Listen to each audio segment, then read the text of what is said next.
Welcome to Public Comment. I'm John Dunbar, former mayor of Yountville. And I'm Alfredo Pedroza, former Napa County supervisor. Join us as we talk about politics, people, and whatever else is on our minds. You have to step up. You have to meet the new challenges of tomorrow with a different measuring stick.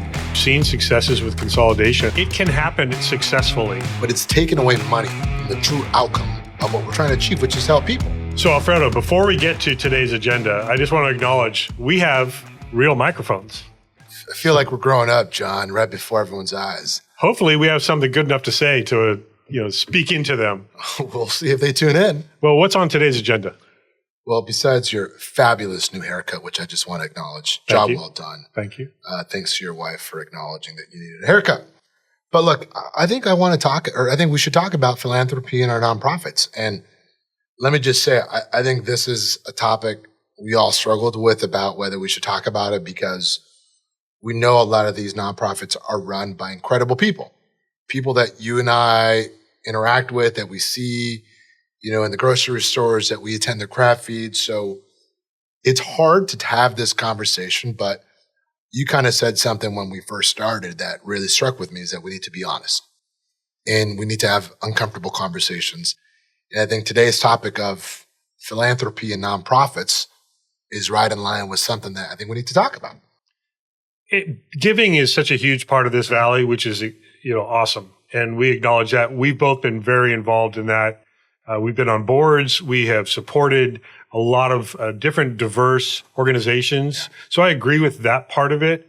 But there is a donor fatigue even that people feel. Here we are not long after the major year-end campaigns for donations. And it's challenging sometimes to support everyone you want to. So that's part of what we want to talk about is, does consolidation of some of those missions and efforts really make sense? Look, I think the short answer is yes. I think it's difficult to do. And I think, look, I'll give you credit because you printed this out, but there's a list of over 500 nonprofits in our valley.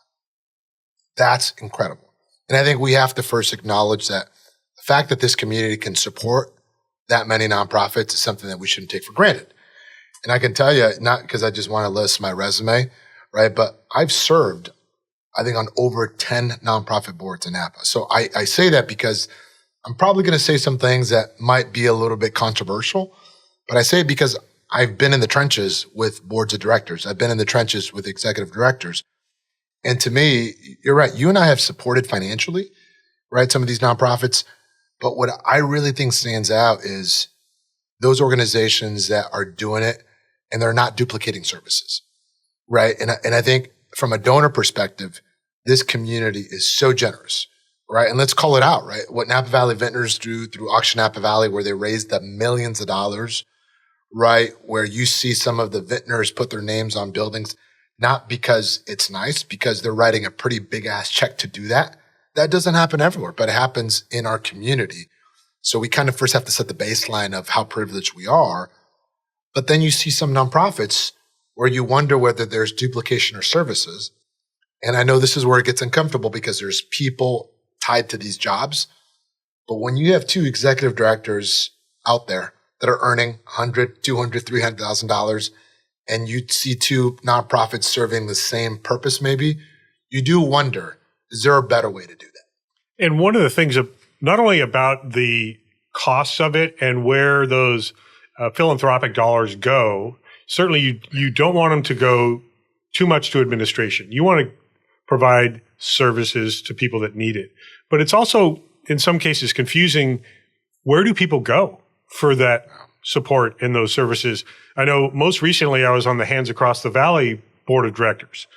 We supported 13 different nonprofits, and they still do. I've just stepped off that board because now we're doing this podcast and I've got some other responsibilities. But there are 13 different food safety net programs that we support. And some of them are distinctly unique about distribution of food or collection of food. But some of them are kind of a duplicate. And so can they merge like Community Action Napa Valley? I was on that board. CanV, they have at least 3 of those entities under their umbrella. Look, and let's give them a shout out because I think they're an example of a program that's run well. And, I served on that board and they run the food bank, right? They run Meals on Wheels. And these are all programs that could be their own nonprofit. But just imagine that if the food bank had its own executive director, if Meals on Wheels had its own executive director, imagine how much money would be going to overhead. Not that it's not justified, not that those people don't deserve those salaries, but it's taken away money from the true outcome of what we're trying to achieve, which is to help people. And look, I was on the board, and I hate to use I statements because that drives me nuts when I hear people say that. But I just want to say it because it gives credibility to what we're talking about. When I was on the board for Aldea, we came together, we merged with the Wolf Center. The Wolf Center was an independent nonprofit, and it came in under the Aldea. And to me, that's what you want to be encouraging, where it became a program. You didn't have the overhead of its own IT person, its own HR director, its own executive director. All those savings went into helping people. And at the end of the day, that's what philanthropy is. It's the empowering of people. So I think we do need to acknowledge that there's a little bit of donor fatigue happening in our community, which might be a different podcast in itself. But I think we do need to have that conversation of when do we shift to encouraging more collaboration and consolidation among our nonprofit community? Well, I think the Napa Valley Community Foundation is a great example of an organization that has outreach in a lot of different areas. And they really are kind of that consolidating entity that is an example. I think there's also volunteer fatigue because most of these folks are volunteering their time to be on the boards, to be volunteers to support the services. And there's only a finite number of people that are available. And after a while, it's like there is a drain of that talent as well. But, I do want to push back a little bit, on the community foundation, though, because you have to step up. You have to meet the new challenges of tomorrow with a different measuring stick. And receiving money and giving it out, you could argue is easy. But how are you encouraging new outcomes for tomorrow? And I think the example I would give the county through when I was on the board, through the MSA, through some of the money that we got through the tobacco settlement funding is we gave to nonprofits. And I sat on the evaluation where we reviewed all the proposals for nonprofits. And what we did is we didn't take the conventional way. We looked at every proposal and we looked at, okay, where can we encourage collaboration? Through funding. And that takes purpose. That takes intentionality and wanting to produce a different outcome. So whether you're the community foundation or a family office, do things differently, right? And try to be part of creating different outcomes because there are organizations out there that I believe there are duplicating services. And you hit on something that I hadn't thought about, which is, does it create confusion among the people we're trying to serve, right? And I think, the family centers, whether it's COPE or the Up Valley or Puertas Abiertas, I really don't care where people go. I just want to make sure that if someone has a need, they're met with an organization that's willing to help. Well, and there's an example of Communicare Olay merging. Full disclosure, my wife works there, so I want to make sure that's out. I brought it up. You didn't. But again, it can happen successfully. And they're able to integrate and not necessarily eliminate salary positions either, but it allows them to really focus on their strengths.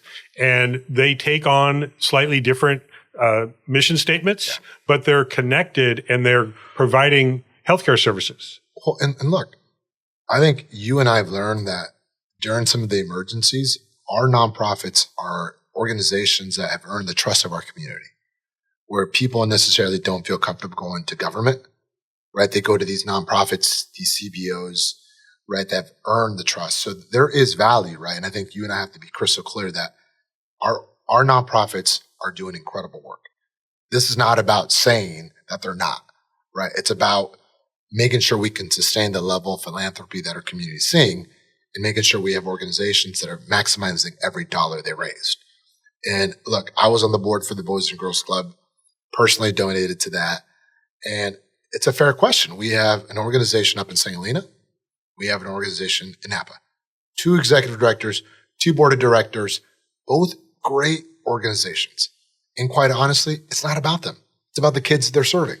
And sometimes those kids look like me, right? And I think this community just wants to make sure that if you're giving $1, you're trying to maximize every dollar to the people and the kids you're trying to help. And I think that's a fair question without it seeming personal or it trying to attack certain people. But I do think every community reaches a point where you're mature enough to say, let's have a self-reflection, right? Is 500, and 500 may be the right number. It may be less, maybe more. But I do think this is something that you and I have heard being out in the community where people are saying, we keep giving, but maybe the outcomes aren't changing or they're not changing quickly. I remember what you just said made me think of during the pandemic when a couple different nonprofits coordinated together to provide food for people that needed it. When the Boys and Girls Club provided their property, and that was my phone. I think that might be your wife calling you to say, what are you talking about? But Boys and Girls Club hosted on their property in Napa, and Ole Health was the primary provider of all the foods that were donated. But I want to say it might have been Safeway back at I'll tell you the story about that. You probably would know. Well, look, it was during the pandemic. Right. And I volunteered at that. I remember. It's not going to surprise anyone. I think it was hard for me to stay home. And Ole Health they were doing their normal food drives, to your point. And, my wife's like, hey, why don't you come and volunteer? So, we're out there volunteering at their Pear Tree location. And, they were not ready for the number of people that came through because no one, we had, again, going back, you and I talked about this before, we never knew the scale of what would happen. Right. And there's no playbook on how do you respond. But Ole Health was doing the right thing, doing food drives, which they normally would do. And here comes a family and there's 2 kids in the back seat. And I just happened to lock eyes with them and they're all, we don't have any more food. And it was one of those moments where that's not acceptable. And Ole Health did the right thing. They had some reserve bags for moments like this. But I told Brent, I was like, so what would have happened if you guys didn't have reserve food? That mom had the audacity to get in line, right? And have their kids with her and be in line for food. That's hard, man. And to me, I was like, we have to do better. And that was kind of the genesis of Ole Health and people coming together and doing these food drives. And we caused massive traffic to the point where the city of Napa called and said, what are you guys doing? I'm like, deal with it.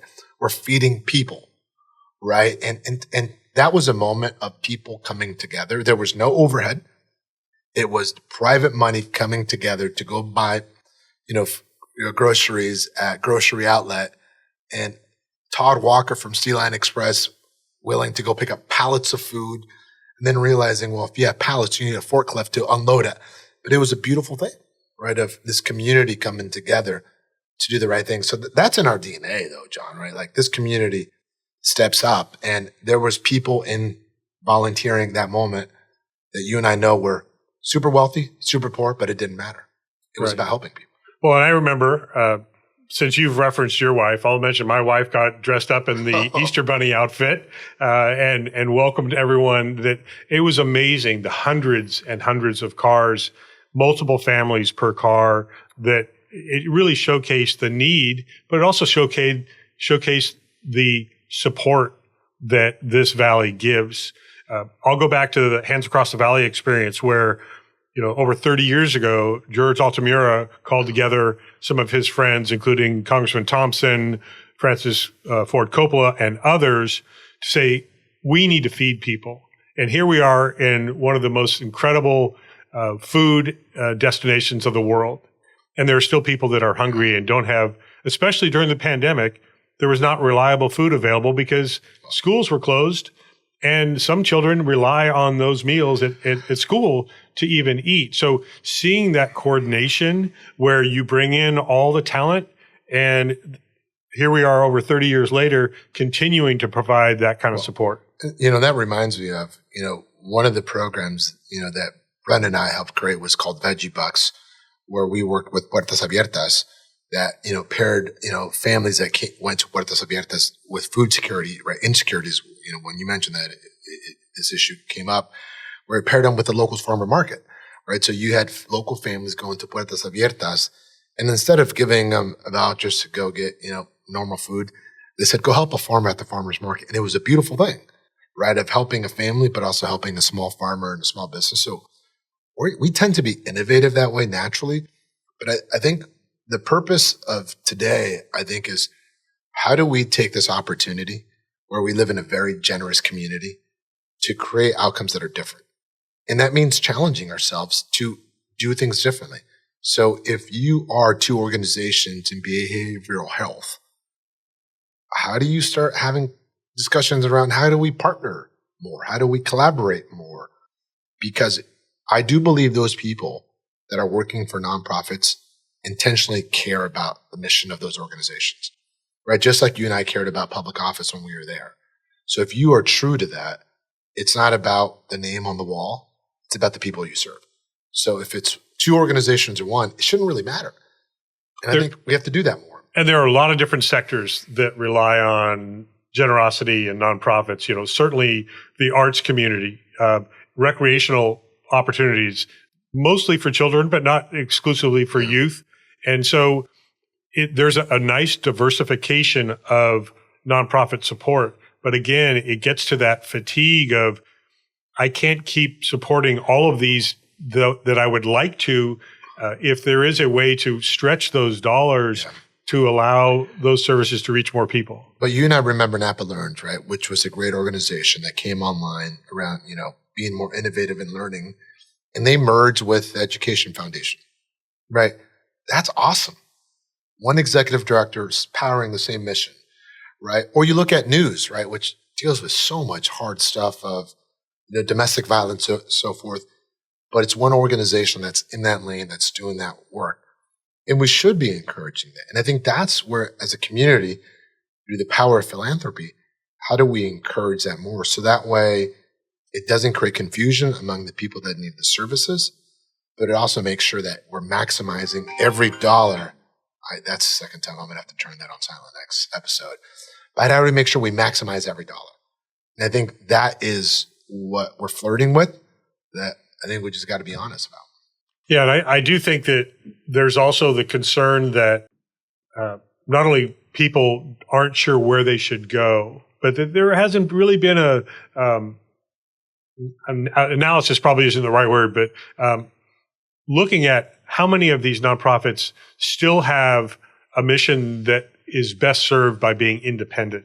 And I don't know if when I'm looking at this list of over 550 501c3s here, do they all need to have their own independence? And I get the desire for one community to have their one local chapter and another one to have another chapter. But I remember when I was mayor and even just on the council in Yountville, we were very generous with the additional revenue that we would raise every year. There were dozens of nonprofits that came to us asking for money, understandably. We ended up having to set a priority for local serving, meaning if those nonprofits supported residents of Yountville, then we would consider them qualified. But if they were national organizations, for example, or organizations that really didn't serve any of the residents in our community, then if we had additional revenue available, we would consider them. But that was also helpful to kind of have that filter so that we can target those that really are part of our community directly. Well, we have to prioritize local residents, right? If I'm going to give $1, it's human nature to say I want to help a friend or a neighbor versus helping a friend or a neighbor in another community, right? I think that's just natural. But I think part of why this doesn't happen is because you're dealing with people that we know. And some of these people, right, are the executive directors, are the program managers, are the program directors for these organizations. And I can't fault them for it's not job security, because I think it's bigger than that, but wanting to protect what they believe to be pure in the mission they're trying to execute, right? Like that's legit. But I think taking a step back and looking at more from a macro level, I think we have to find that right balance. And I don't think we have that. That's just my opinion, right? And seeing the number of donors that are out there, the donor fatigue, there has to be a different way to deliver services. Now, I also know that it's not government that should be delivering these services because we probably wouldn't do it better than them. They do incredible work, and we know that, right? Because we do have a healthier community because of some of these nonprofits. But it's finding that evaluation model, right, that guides us to that outcome of where you're encouraging more collaboration and consolidation where it's appropriate, right? And we'll get to analyzing government services. You're flirting with me because you know that's a topic that I'm very eager to talk about. Yeah, and wasteful spending and overregulation and all that. That's for the future. You're just teasing me, right? But, here we are in January 2025 recording this. And we've just been through that cycle of many folks, year-end, as I mentioned in the beginning, pledge drives. Yeah. And there are some that I've been supporting throughout the year. And then it's like, well, is there more that I can give? And it's just challenging for some folks, especially as, home budgets are tighter. There's almost a guilt to not supporting everyone that asks. But we really do need to accept that we can give what we can give. Some can give more than others. There is legitimacy in, I would venture to say, the vast majority of the 550 have legitimate missions. It's not what we're really talking about. We're talking about how we can make them even more effective than they are. And so, I just think that I'm not sure that any of these have ever been kind of checked off the list. How many of these folks are still there but barely hanging on? Well, look, I think you said it very well. It's not about the legitimacy of them, but it's just like a business. Sometimes you have to do more with less. And I think that's all we're saying is how do you try to do more with less philanthropy maybe? And look, I see it firsthand because my wife works for a health center.